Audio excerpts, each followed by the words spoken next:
আসসালামু আলাইকুম। আজকে রান্না করব শিং মাছের চচ্চড়ি। এদিকে পেঁয়াজ কুচি, রসুন কুচি, কাঁচা পাকা মরিচ আর শুকনো মরিচ, জিরা, রসুন একসঙ্গে বেটে নিয়েছি। এই রান্নাটা সরিষার তেল দিয়ে করব। তেল দিয়ে দিচ্ছি। শিং মাছ দিয়ে দিচ্ছি হলুদ গুঁড়ো, করে নিয়েছি, রক ফেলাইছি, ধনিয়া গুঁড়ো, এখান থেকে অর্ধেকটুকু মাছ আমি নেব, স্বাদ মতো লবণ মাখিয়ে নেব একসঙ্গে।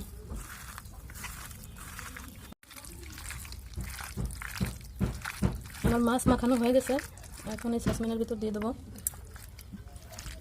সামান্য একটু হাত ধোয়া পানি দিয়ে দিচ্ছি। গ্যাসের চুলায় কড়াই বসাই দিয়েছি। এখন এটা বসা দেবো,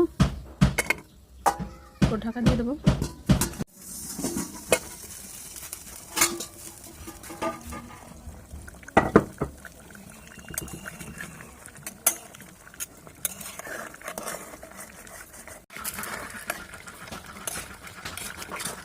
আমার মাছ রান্না হয়ে গেছে, এখন নামিয়ে নেব।